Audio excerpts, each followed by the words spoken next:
Seguimos en la mira, como les habíamos anunciado, con el líder del Partido Independiente, Pablo Mieres. Pablo, muchas gracias por estar. No, un gusto, encantado. Gracias por la invitación. Pablo, yo te decía, fuera de cámara, sí. Estoy a punto de llamarte porque no entendí. Primero, no entendí esa alianza, ¿no? Con Valenti y su esposa y después cuando se rompió entendí menos, porque yo pensaba, ¿no? Para hacer una alianza política uno requiere niveles de acuerdo lo suficientemente profundos porque hay que transitar con ellos, ¿no? Y luego se rompe por una declaración pública. Que yo me imagino que vos, con todos los años que tenés, más de una vez habrás hablado y después que te leíste decís, mira la macana que me mandé, ¿no? Pero eso no se perdonó. Bueno, a ver, de los acuerdos que habíamos establecido, uno de ellos expresamente consistía en no adelantar posición sobre qué íbamos a hacer en la segunda vuelta. Y esto ustedes que nos conocen a nosotros de hace muchos años saben cuán importante es ese punto. ¿Por qué? Y porque es la pregunta que hacen todos siempre. ¿Qué vamos a hacer en la segunda vuelta? Y por lo tanto era muy importante mantener una postura de no adelantar posicionamiento. Eso fue acordado expresamente entre los 4 grupos que integrábamos este acuerdo político. Y fue violado. Entonces, cuando en la primera de cambio apenas se hace el lanzamiento de la fórmula, en la primera de cambio empieza una serie de declaraciones reiteradas en donde se adelanta el posicionamiento, y ya no solo de la persona que iba a ocupar la vicepresidencia, sino del grupo, oficialmente, porque eso es lo que ocurre. El grupo Navegantes anuncia formalmente como colectivo que van a actuar de tal manera en la segunda vuelta. Nosotros dijimos, ¿en qué nos estamos metiendo? Y fue esa la razón, es decir, nosotros todavía les dijimos, bueno, si ustedes retroceden y vuelven a una postura de no pronunciamiento, todavía es rescatable el acuerdo. Pero ¿existió esa instancia sí, de por supuesto, y la negativa fue inmediata. ¿Ah, sí? Sí, ni siquiera dijeron, bueno, vamos a ver qué hacemos. Dijeron, no, de ¿Para ninguna modificar manera. el acuerdo no valía la pena? ¿Permitir modificar el acuerdo? Que el Partido Independiente se mantuviera en la posición de Fito, vamos a ver. ¿Tú te imaginás lo que es una campaña electoral donde un integrante de la fórmula mantiene silencio y la otra integrante de la fórmula define su posicionamiento con independencia de los otros grupos? Sí. Es insostenible, pero el problema fue otro. Sí. El problema más grave es que nosotros dijimos, si esto pasa con este tema, sí, que no habrá y tenemos 7 meses, porque esto fue hace un mes, 7 meses por delante, y va a haber, y esta es una campaña brava, es una campaña intensa, es una campaña difícil, donde va a haber 20.000 temas complicados. ¿Qué garantías tenemos nosotros? Entonces dijimos, bueno, vamos a tomar una decisión valiente. La decisión valiente es asumir públicamente que nos equivocamos, corregir el error, aceptar los costos de asumir una equivocación públicamente y recuperar lo que para nosotros es la esencia de nuestra propuesta política y seguir para adelante. La pregunta tenía una segunda parte, ¿no? Y que tenía que ver con una cosa de sentido común. Cualquier persona que sepa más o menos de quién se tratan los personajes, pensar que Selva Andrioli, ante la opción de votar al Frente Amplio o, por ejemplo, a Luis Lacalle Pou, iba a optar por Lacalle Pou, era una cosa impensable. Pero es que nosotros no pretendíamos eso. Lo que pretendíamos era el silencio, era el mantener una postura única en la campaña y después resolver una vez ocurrido el 27 de octubre. Nosotros no le estábamos pidiendo que votaran a este o a aquel. Para nada. Esto, si se plantea así, es falso. Bueno, en realidad todas las declaraciones que hicieron después los dirigentes de Navegantes nos confirmaron radicalmente el acierto de haber dejado sin efecto el acuerdo. Agravios, insultos, en fin. Yo no voy a contestar ni una de los planteos que han hecho ellos, no voy a entrar en ese juego, pero lo que comprueba es que estuvimos bien en romper. Pero entonces el tema no era qué posición, el tema es que asumieron una posición pública y la asumieron en reiteración real y la asumieron después de que les planteamos la posibilidad de retroceder y de volver a la postura de un silencio, de no adelantar. Pero además es ridículo. Estamos todavía hoy a 2 meses de las elecciones internas. Nadie sabe quién va a ganar cada una de las internas. Nadie sabe cómo se va a distribuir el juego el 27 de octubre, que es la clave del país. El futuro del país no depende tanto de fin de noviembre como de fin de octubre. Porque en fin de octubre se distribuye el juego del Parlamento en un país donde no va a haber mayorías absolutas, esta vez sí. Y entonces la clave es cuántos votos saca cada quien. Y entonces vamos a esa elección nosotros, convencidos de que lo que tenemos que hacer es convencer a los uruguayos de que somos la mejor opción. Y eso es lo que vamos a hacer de aquí al 27 de octubre, aunque ustedes me pregunten bajo distintas formas. Sí. No sé qué vamos a hacer. Porque no sabés. O sea, No. que el Partido Independiente no descarta ni gobernar con blancos y colorados, ni gobernar con el Frente Amplio. El Partido Independiente es una opción de cambio frente al gobierno. Clarísimo, somos oposición. Pero tan claro como eso es que hay no una, varias oposiciones. Si alguien tenía alguna duda de que la oposición no era homogénea, basta el despliegue de propuestas, de discursos, de candidatos, de ideas. La oposición va desde Manini y Ríos hasta la Unidad Popular. Pablo, yo creo que somos la mejor opción de oposición. Pablo, pero entonces, ¿el Partido Independiente no descarta gobernar con el Frente Amplio? El Partido Independiente tiene que ver cómo se distribuye el juego y ver cuáles son las opciones que están peleando la elección y quiénes son los finalistas y tratar de llegar nosotros. Pero ¿sabes qué pasa, lo entiendo. Pablo? Entonces, después veremos. Más allá de la variedad. Yo hoy te digo, el Frente Amplio está agotado. Pero más allá El Frente Amplio fracasó, sobre todo generó una gran defraudación ética. Yo creo que este es un punto central de toda la campaña. Sí, pero vos con esto no estás diciendo que no lo vas a votar necesariamente. Yo estoy diciendo que hasta el 27 de octubre no podemos saber cómo se juega. Pero si bien hay muchos candidatos... Sí. En julio se va a achicar. Lo que está planteado acá en grande es la continuidad o el cambio. Ese es el eje principal de la elección. ¿No? Pero después, por eso la pregunta. Pero no cualquier cambio. A ver, si tú me decís que la opción de cambio es Manini y Ríos... pero lo vamos a descartar, ¿no? Bueno, está bien. Si vos me decís que la opción de cambio es un paracaidista que no ha vivido en el país prácticamente nunca. Y también, que viene... estás entrando en los... Vos sabés quiénes son los candidatos favoritos. Pará. Vos sabés quiénes son los favoritos. Tú tampoco. Yo creo que hoy hay una incógnita. ¿Vos sabés quién es el favorito? Yo no sé cómo viene la mano. Todo el mundo está dudando de qué es lo que va a pasar, ¿no es verdad? A ver, tú das por certero que es la calle Pou el que gana la interna blanca. Y yo creo. Es el que va primero, cada vez con menos margen. En el Frente Amplio está Daniel Martínez liderando, Cose anda cerca, en algunas encuestas, en otras no. Yo qué sé, que resuelvan ellos el 30 de junio, los votantes de los partidos que tienen interna, y ahí empezamos a aclarar un poco el panorama. Y ahí, entre otras cosas, nosotros entramos a la cancha de otra manera, porque también estamos viviendo la etapa en donde, vos sabés, Fito, es más difícil para un partido que no tiene interna estar presente. Bueno, hemos estado bastante presentes a raíz de este lío. No hay mal que por bien no venga. Al fin y al cabo. Pero de todas maneras está sobre la mesa la posibilidad, sea cual sea, analizando en su momento, pero si dentro del menú del frente alguna de las opciones es la que sale, está la posibilidad de que el Partido Independiente se pliegue. Yo creo que lo que importa es qué hay que hacer con el país. Eso es lo importante.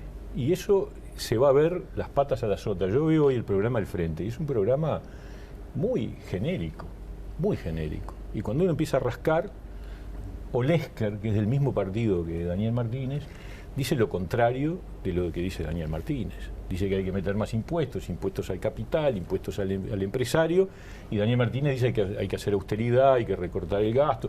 Entonces, a ver, vamos a ver cuáles son los proyectos que van a estar en debate en oportunidad de la segunda vuelta. ¿Cuál es la propuesta del Partido Nacional en Seguridad? ¿El plebiscito de Larrañaga o la propuesta de la calle Pou? ¿Cuál es la propuesta en materia laboral? ¿Son los 100.000 puestos de Sartori? En fin, me parece que tenemos una situación donde además a mí me preocupa mucho, porque yo lo que veo es que el sistema de partidos está desafiado. Los partidos institucionales están desafiados por outsiders y desafiados por gente que entra dentro de alguno de ellos, pero también siendo outsiders. ¿Y por qué hay una crisis de confianza? Y aquí voy a lo que para el Partido Independiente es medular y creo que es un aporte propio, que es, primero, coherencia y responsabilidad en la toma de decisiones sobre los temas. Recién hablábamos fuera de cámaras. Nosotros no nos embarcamos en los plebiscitos. Es fácil sumar, firmar, aparecer. No, porque nos parece que no, que ni la seguridad se resuelve con un plebiscito, ni la modificación de la inclusión financiera, que yo creo que hay que hacerle modificaciones, se resuelve por vía constitucional, es por vía legislativa. Entonces nosotros somos serios y responsables, pero además sí, vamos a ser muy exigentes en materia de transparencia y de control de la gestión pública. En eso, nuestras exigencias el día que haya que negociar, que yo creo que va a haber que negociar, veremos cuáles son las propuestas arriba de la mesa, nosotros vamos a decir, viejo, hay que reducir a la mitad los cargos de confianza, hay que darle al Tribunal de Cuentas poder para que sus observaciones, cuando son actos de trascendencia patrimonial relevantes, sean de carácter suspensivo, hay que darle a la JUTEP más posibilidades de investigación. Esas cosas nosotros las vamos a poner arriba de la mesa con total firmeza, como parte de nuestra señal de fábrica. Y yo creo que ahí además vos tenés antecedentes, ahora estaba haciendo memoria, tenés lo de la Corporación Nacional para el Desarrollo cuando eras diputado. ¿Cómo no? Y después te involucraste mucho en el tema ANCAP y en el tema aire fresco, ¿no? Totalmente. Te quiero preguntar sobre ese tema aire fresco. ¿Vos qué pensás de que se haya archivado la causa aire fresco? Yo no comparto. Me parece que, para mí... Aire fresco son los negocios... Sí, aire fresco es una empresa, una sociedad anónima que viaja de la mano del presidente de la República de aquella época, José Mujica, a Caracas, a una negociación de gobierno a gobierno, y el presidente pone arriba de la mesa como contraparte del gobierno venezolano a una empresa privada dirigida por gente de su sector político. Y le entrega la intermediación de una serie de negocios. Si eso no es un delito... Empresa que después aporta a la campaña del MPP en el 2014. Para completarla. Entonces, a ver, yo digo una cosa, ¿es delito de aire fresco? No. Es delito del expresidente, que es el que está entregándole un negocio a dedo a una empresa privada para darle casi el monopolio de un área de intercambio comercial. Mujica dijo, con esa viveza que lo caracteriza, bueno, pero intermediar no es un delito. Y no, claro, lo que es un delito es que usted, como presidente de la República, coloque a sus amigos dándole un negocio a dedo ante un gobierno extranjero. Ahora, la causa la archiva un fiscal como el fiscal Pacheco, que notoriamente no es MPPista, ¿no? No, bueno, hay que preguntarle al fiscal Pacheco.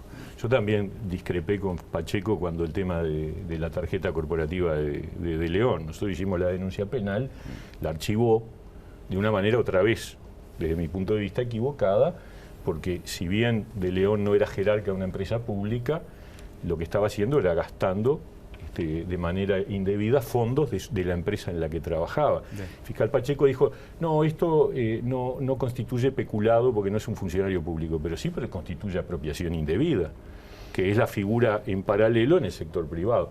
Era mi opinión. El fiscal archivó, lamento mucho, uno escucha y se queda, tiene que acatar las resoluciones de la justicia, pero lo de aire fresco me parece... Y con toda la legislación a propósito de la transparencia, que el Partido Independiente trabajó mucho, al final, ¿qué pasa con todo eso? Y bueno, hay cosas, Fito, que... ¿Y qué pasa con la ley de financiación de partidos, que bueno, se habló mucho y que se que hubiera obstaculizado la irrupción de Sartori, quizás, no lo sé? No, porque, mirá vos, yo creo que el gran problema acá es ético, no jurídico. Y eso es importante que la ciudadanía lo piense. Acá hay un problema ético, porque la ley está siendo trampeada, no violada. ¿Qué hace Sartori y Novik también lo hizo? Y no sé ahora si no lo están haciendo otros. Inventan eventos. No, claro. Inventan eventos. Entonces hacen una propaganda en tiempo de veda y al final ponen, escuche nuestra audición en Facebook online tal día. Es una chantada eso. ¿Por qué? Porque la ley dice, está prohibida toda publicidad mediática, salvo para anunciar actos. Entonces inventan actos. No son los primeros que lo hacen, no son los primeros que lo hacen, ¿no? No son los primeros que lo hacen. En las elecciones anteriores, yo creo que hubo una conducta correcta. Nosotros estábamos muy pendientes de eso. La ley de partidos era una vergüenza. La ley de partidos es débil, la que tenemos es débil. Sí, claro.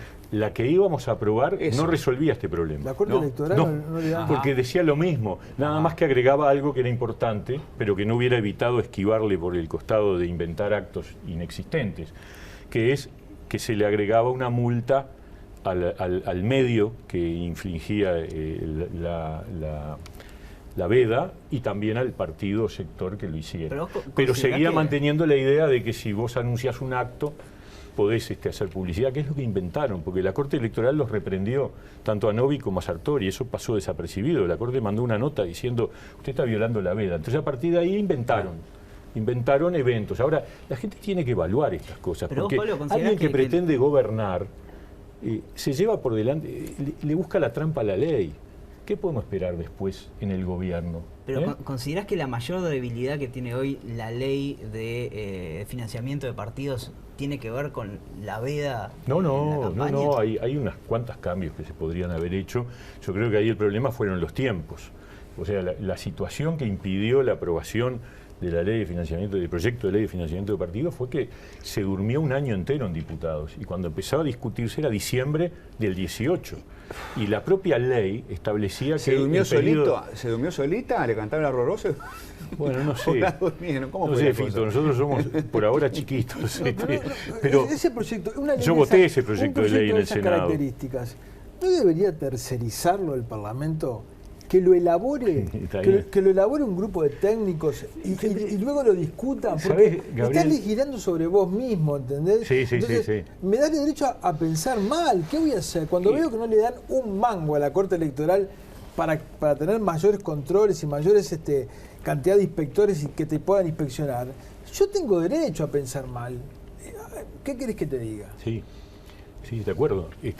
Yo creo que este tipo de proyectos de ley hay que hacerlo al principio de la legislatura, cuando queda mucho tiempo para la próxima elección. Porque cuanto más te acercás a la elección, todos empezamos con la calculadora. ¿Y qué norma te va a favorecer o te va a perjudicar? Es inevitable, porque estás al punto de que comienza la campaña. Entonces, yo creo que ese proyecto de ley u otro va a tener que ponerse arriba de la mesa al comienzo del próximo periodo de gobierno. Esta vez ya está, ya pasó el tiempo. Yo creo que la ley que tenemos es una ley débil, es una ley que hay que corregir y hay que mejorar. Ahora, hay muchas cosas que corregir y mejorar. Por ejemplo, la publicidad de los entes autónomos en periodo de campaña electoral y de las intendencias, no solo de los entes autónomos. ¿Y que un comandante en jefe del ejército puede ser candidato a la presidencia de la República después de abandonar el cargo? Yo creo que también habría que corregirlo, claro. Y que el Poder Ejecutivo pueda hacer gratis la publicidad estentoria que está haciendo a partir de un artículo del artículo 95 de la Ley de Medios, es una vergüenza. Hay que ver, cualquier canal uno encuentra todo el tiempo la publicidad del Estado, y esta vez gratis. Porque en el 2014 nos aturdieron con propaganda de ANCAP, de Antel, de OCE, tanto que el propio Mujica dijo, che, aflojen un poquito, porque era un escándalo. Hablando de Manini, más allá de los errores que cometió el gobierno, todo este proceso de los tribunales de honor, ¿no te pareció que la oposición estuvo demasiado frágil, leve en cuestionar severamente la actitud de los militares y luego, como segunda cuestión, pegarle un palo al gobierno? Cuando mucha gente invirtió esa carga y le pegó al gobierno... No, nosotros pedimos la renuncia del comandante en jefe del sustituto de Manini cuando supimos que había sido firmante de un fallo que es vergonzoso para las Fuerzas Armadas. Natural. Porque decir que una serie de barbaries, como se hicieron, que están en el expediente, no afectaron el honor de las Fuerzas Armadas, es afectarle el honor a las Fuerzas Armadas. Natural. O sea, lo que el Uruguay necesita es unas Fuerzas Armadas que diga, sí, esto fue una barbarie, y esto afectó el honor de la institución militar. Eso yo lo dije el 31 de marzo, salió el 30 la información de Abercorn, y el 31 en la convención del partido, la que aprobó el programa, yo pedí la renuncia del comandante en jefe del ejército. ¿Te sorprende que tengamos estas Fuerzas Armadas? A mí me sorprende la dificultad de evolucionar, porque ha evolucionado en muchas cosas. Si uno mira el accionar de las Fuerzas Armadas, la conducta, el trabajo en las fuerzas de paz, el trabajo con las inundaciones, el trabajo en el apoyo ciudadano, el asumir funciones de control de frontera, como ahora se le establece, perimetral de cárceles, todo eso está en la línea exactamente correcta, la de redefinición del concepto de defensa, todo eso está bien. Ahora tienen un problema con el pasado, que es simétrico con el que tienen los otros. Me estoy refiriendo al MLN, porque nunca hemos escuchado de Manini Ríos ni de otros jerarcas decir, sí, la verdad, que ello afectó el honor de las Fuerzas Armadas, por supuesto, pero tampoco nunca escuchamos a Mujica jamás ni a ningún líder del MLN decir, pedimos perdón, no, al contrario, porque nos levantamos en armas contra una democracia. Homenajean la toma de Pando. Exacto, que es una vergüenza. O sea, es tremendo. Pablo, una tanda y venimos.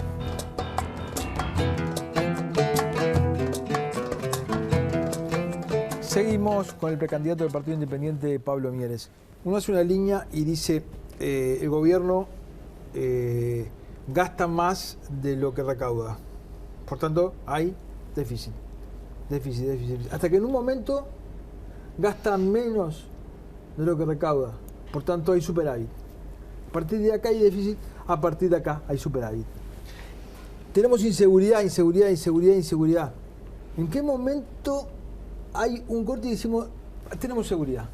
No es lo mismo. No es lo mismo. No es matemático. No es lo mismo. Me parece a mí. Porque si no es lo mismo, entonces, ¿cuándo nos vamos a sentir seguros? Bueno, a ver, si en el 2018 tuvimos 29.000 rapiñas y en el 2017 20.000, eso es una señal muy clara de que la situación de inseguridad se disparó, que ya venía disparada. Este es un caso increíble, ¿no? Yo le digo la verdad, estoy por buscar en Google, porque en realidad no creo que haya en el mundo un ejemplo de un ministro que esté 9 años en el gobierno fracasando en reiteración real de manera permanente en su esfuerzo por mejorar la inseguridad, la seguridad. Increíble, pero en cualquier país del mundo no dura 2 periodos enteros, y andás a ver, depende de quién gane, pero digo, es una cosa inédita, absolutamente inédita. ¿Pero qué es para vos la seguridad? La seguridad es la posibilidad de que la gente ande tranquila, que viva tranquila en su casa, que viva tranquila en un sentido razonable. Pero yo vivo tranquilo, vos no vivís tranquilo. No, yo no vivo tranquilo. Está. Yo me voy de mi casa de vacaciones y estoy con la duda de si no me van a entrar. O sea, ¿Sabés cuántas veces me entraron en casa? Pero vos estás dejando una definición tan global como la seguridad a la consideración individual de cada uno, como se sienta. Eso se mide. ¿Cómo? Se mide en cantidad de eventos delictivos, en la posibilidad. Y tenés todo el problema de las cosas que no se denuncian, ¿no es verdad?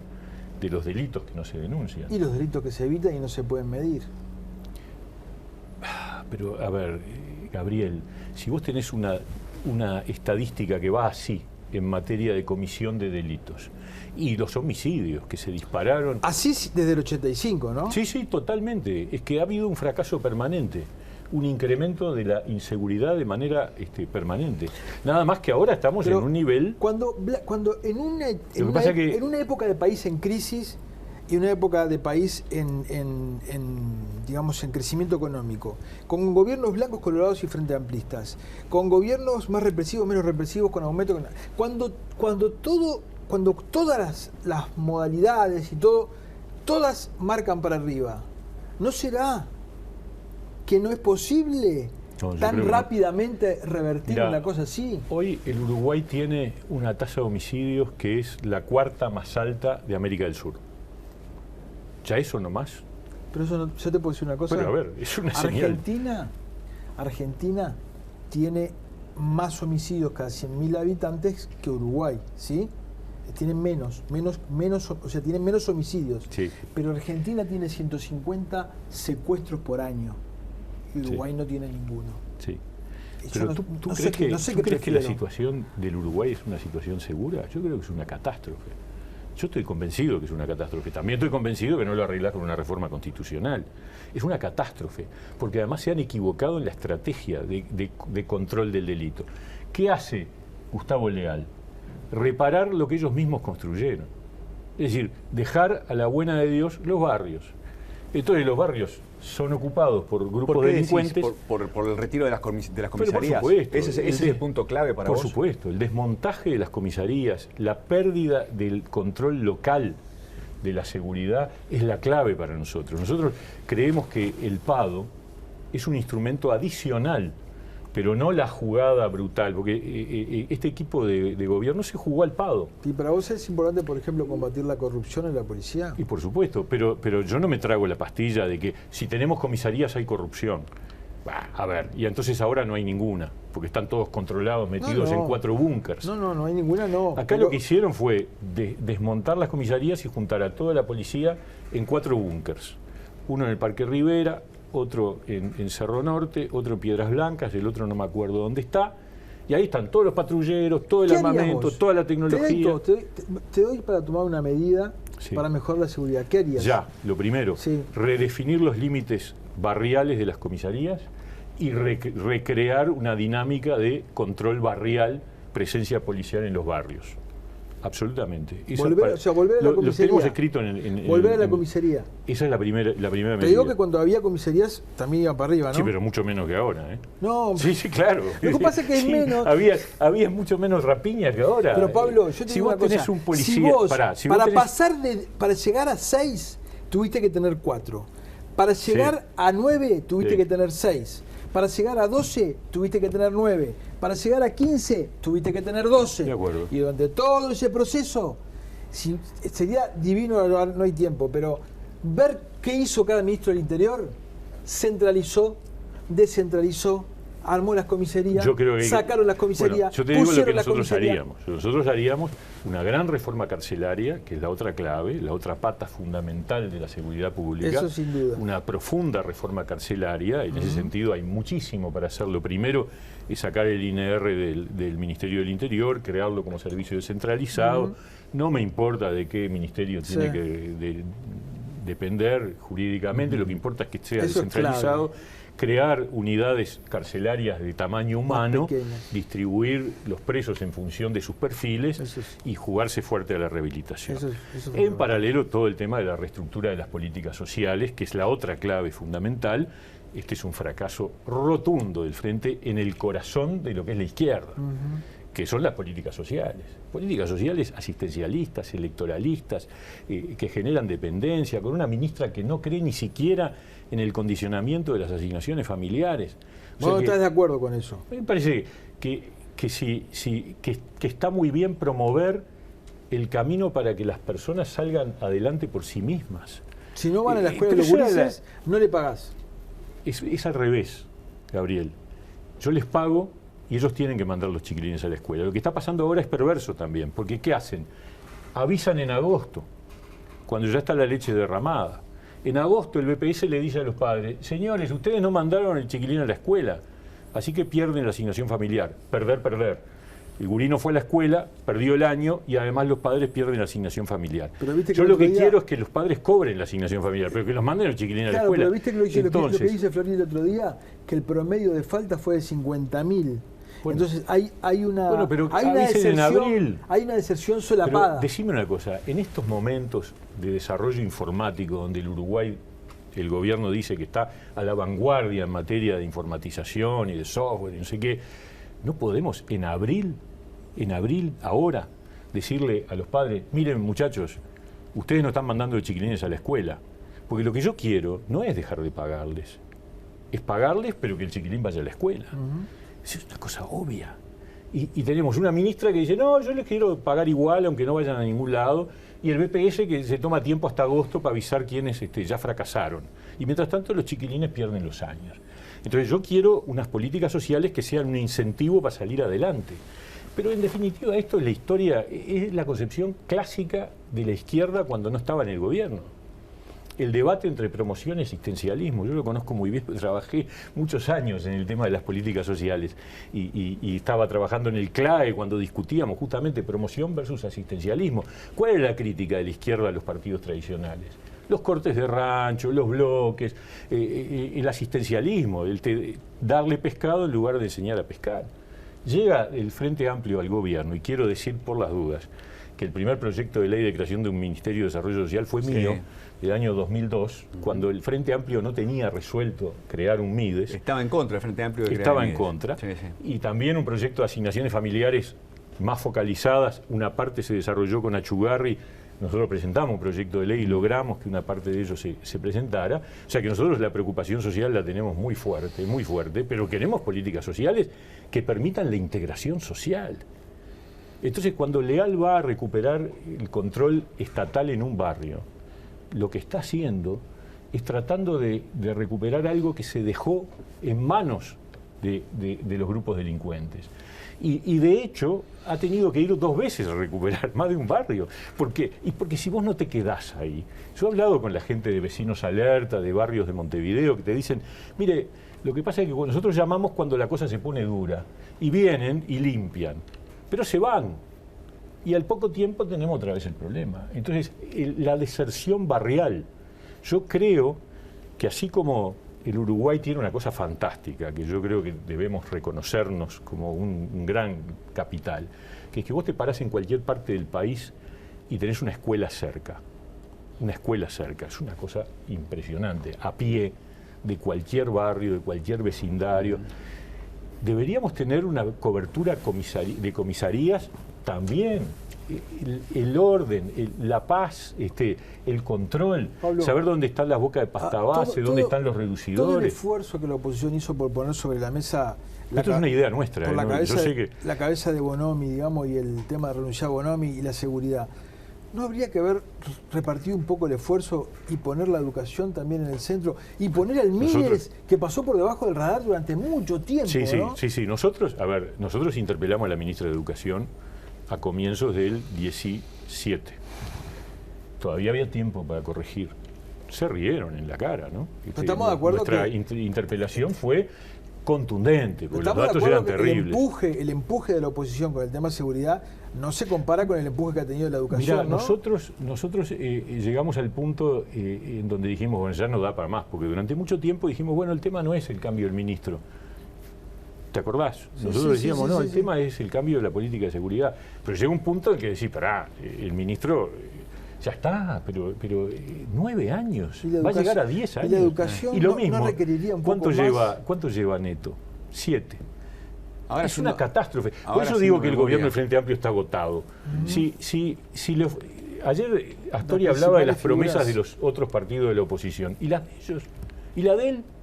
Bajar el déficit fiscal al 2,5%, no aumentar impuestos, y termina con el 4,5%, capaz más, de déficit fiscal y habiendo aumentado impuestos. No, y cuestionando ahora la calidad del gasto. Y el 30% menos de rapiñas, y terminaron incrementándolas un 40% con respecto al 2017, ni hablar con respecto al 2014. De todas maneras... y todos los indicadores educativos que habían proyectado de cambio del ADN, porque ¿cómo no vamos a estar para cambiar? Nosotros queremos cambiar. ¿Estás con el DUI 21? Sí, muy convencido de que ahí hay una acumulación potente, que le falta aterrizajes. El lunes tenemos una reunión con el DUI 21 pedida por nosotros, y nosotros nos gustaría alcanzar algún tipo de acuerdo entre todos los partidos sobre la educación. Si pudiéramos aislar de la campaña algunos acuerdos en materia educativa, y eso le vamos a proponer. Estaría bueno. Claro. Aprovecho para anunciar que en los últimos años nosotros le hemos dado espacio, cada 15 días venía alguien de DUI 21 para obligarnos a tener la presencia de la educación acá. Después de las internas de junio vamos a volver a retomar la presencia de gente de DUI 21 y ahí hay acá. Gente de todos los partidos. Sí. Eso es lo fantástico. De todas y lo las bueno. disciplinas. Yo en el 2014, ahí me comí la pastilla. Yo creía, cuando Tabaré Vázquez hablaba de cambiar el ADN de la educación, yo creía que el cambio educativo iba a existir. Y sí, porque estaba Fernando Figueira al lado. Claro. Estaba Fernando no solo Figueira, vos te comiste la pastilla. Claro, pero cuando distribuyó el juego, dije, marchamos, porque a Fernando Figueira lo pusieron de subsecretario del Ministerio de Educación y Cultura. Con Mujica no le creíste con aquella educación. Bueno, también dije, está con intención de la cambio. oposición durante esos 5 años sí remó muy fuertemente con el tema educativo. Sí. ¿no? Me acuerdo del proyecto de Pedro, me acuerdo el de proyecto cosas de de Corvo en secundaria, el Promejora. Claro, y Larrañaga insistiendo con el y acuerdo educativo. Y hay que reconocer que surgió la UTEC, que es una UTEC es una cosa buena, el INED es una cosa importante. El INED también, pero lo han tergiversado, porque cada vez que un director ejecutivo del INED dice cosas que no le gustan a Neto y su gente, lo pelan. y se tienen que ir, dos ya van, ¿no? Dos. Ravela y Palamides. Ravela y Palamides. Y yo llamé a comisión a las autoridades del INEF. Fue una vergüenza. Una vergüenza, porque como opinaban distinto y mostraron datos que no son... la propia directiva del INEF le hizo la vida imposible al último director ejecutivo. Entonces, en educación, el drama es que se nos van yendo los chiquilines. Se van perdiendo los chiquilines. Y eso aumenta la brecha. Fíjense qué vergüenza para un gobierno de izquierda exhibir como resultado que la desigualdad de aprendizajes entre los niños que viven en niveles socioeconómicos más altos y los más bajos se expandió. Sí, sí. O sea, es la contradicción total, junto con el tema del asistencialismo en las políticas sociales, es la contradicción total con lo que es una concepción de izquierda. Entonces, esas son las cosas que nosotros queremos cambiar. Te hago una pregunta para darle el pie también al Fede. Sí. Che, ¿se pueden ahorrar 900 millones de dólares por año, como dice el programa de la calle Pou? Yo no lo sé. Sería equivocado de mi parte decir sí o no. No lo sé. Me parece mucho. 900 millones, estamos hablando de 2 puntos, ¿no? 2 puntos del PBI. Es una cosa muy fuerte, ¿no? Muy fuerte. ¿En qué iba, Fede? Pero no sé, en realidad me parece a priori mucho, pero también uno tiene que analizarlo. Me parece que los 100.000 puestos de trabajo es un disparate, ¿no? Absoluto, pero bueno. Quería volver a tu visión sobre la oposición y vos comentabas hace un rato y pasó un poco de largo, hablabas de la heterogeneidad dentro de la oposición y cómo se ha diversificado la oferta. ¿Vos eso lo ves como algo positivo o algo negativo? No, es la realidad, que estaba medio oculta, porque en realidad lo que era la oposición tradicionalmente éramos 4 partidos: la Unidad Popular, a la izquierda del Frente, y después los 2 partidos tradicionales y nosotros en el medio, digamos, el centro izquierda. Ahora esto se ha abierto mucho más el abanico. Apareció Novik primero, ahora aparece lo de Sartori dentro del Partido Nacional, pero que es una cosa rara, distinta, y Manini Ríos, Salle, se ha diversificado. Yo creo, repito, que es una señal de insatisfacción de la gente con la política. Yo creo que la gente está enojada con el Frente, porque el Frente le prometió una convicción ética en la que fracasó rotundamente, y además ahora la economía tampoco le va bien, entonces eso le agrega un componente adicional de distancia, pero también no nos tiene mucha confianza los partidos que no estamos en el gobierno, y eso hay que hacerse cargo. Porque cuando uno analiza el Frente Amplio, las posturas dentro del Frente Amplio, ve esa misma heterogeneidad, incluso cuando uno ve el Partido Socialista, y dentro del Partido Socialista hay 2 vertientes totalmente opuestas. Entonces, aún así el Frente Amplio dialoga entre los sectores, se abroquela en algunos temas que considera fundamentales, defiende a un candidato como a capa y espada, y sin embargo, bueno, la oposición debería ir a un esquema parecido, debería pensar en una alianza entre los distintos partidos o no. Los que integramos el Partido Independiente, la gran mayoría, venimos de una ruptura con el Frente Amplio por eso mismo que tú señalabas, por la brutal heterogeneidad existente, por la incapacidad desde nuestro punto de vista de construir un proyecto coherente entre posiciones tan radicalmente enfrentadas, la misma que dividen hoy al Partido Socialista en mitades.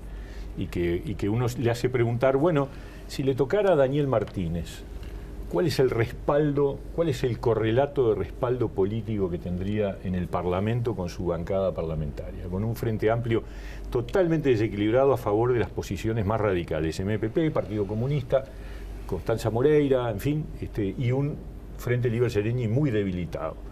Es una buena pregunta. Y un Partido Socialista, que es su partido, escorado hacia el sector más radical. Entonces, sí, el Frente es una heterogeneidad, pero ya estamos acostumbrados, si se quiere, y votan juntos igual. Yo qué sé, yo esas cosas no las entiendo, no las comparto, y por algo estoy donde estoy. O sea, nosotros somos un partido independiente que va para adelante con su posición, que le pide a la gente el apoyo para hacer una garantía de cualquier posibilidad de gobierno futura, asegurando transparencia y un camino desde el punto de vista de la política económica, desde el punto de vista de las políticas sociales, de cambio. Es fundamental. El Uruguay hoy está necesitando un cambio. Pero el nuestro es el que creemos que es el mejor y vamos a pelear por eso hasta el 27 de octubre. Un minuto. Un minuto. ¿Qué te parece el regreso del doctor Julio María Sanguinetti a la política? Te lo pregunto con algo de maldad, Sí, me estoy contagiando de Gabriel, porque sé que tuviste un cruce fuerte con público, ¿no? A propósito de derechos humanos. Bueno, es que yo creo que Sanguinetti no se puede abrogar hoy su preocupación por los desaparecidos y por los familiares de los desaparecidos. Él tuvo la oportunidad de resolver ese problema, porque la ley de caducidad, que yo no la acompañé, jamás milité por el voto verde y peleé en el referéndum contra esa ley, la ciudadanía la avaló, pero esa ley, incluso esa ley, preveía el artículo 4, que era hacer un informe sobre la situación de los desaparecidos. Pero él siempre pensó que lo que correspondía era una amnistía. Amnistía de un lado, amnistía del otro, que lo que éticamente correspondía era una pero amnistía. entonces no puede ahora hablar del problema de hacerse solidario del problema de los familiares de los desaparecidos, porque él no solo contribuyó, fue el actor principal de barrer debajo de la alfombra. Después vino Valle e intentó algo valioso. Y después estaba Tabaré Vázquez en el primer gobierno. Después vino una etapa oscura, ¿no? Donde me parece que hubo, no lo digo yo, lo dicen hasta los propios familiares de los desaparecidos, hubo una especie de entente para no toquen nada. ¿Pero ¿no? le aporta algo valioso a la política el regreso del doctor Sanguinetti? Yo creo que es una señal de que el Partido Colorado estaba en graves problemas y que tuvo que ir a recurrir al activo político ya en retiro más importante que tenía. Eso es real y es un peso pesado en la política, yo no puedo discutir eso. Tengo grandes diferencias. Lo que tú dijiste, la investigadora que nosotros impulsamos sobre la Corporación Nacional para el Desarrollo, tenía que ver con la gestión del gobierno de Sanguinetti, del segundo gobierno de Sanguinetti. Y es muy parecido al Fondes. Es decir, lo que ahora se dice del Fondes, plata para empresas amigas, y la Corporación Nacional para el Desarrollo de la época de... El asunto de la granja Amoro era, ¿no? Sí, de mi granja. De mi granja y unas cuantas más. Pablo, muchísimas gracias por haber estado, ¿sí? Un gusto, gracias a ustedes por la invitación. Y gracias a ustedes por haber estado ahí, los esperamos la semana próxima, que pasen bien.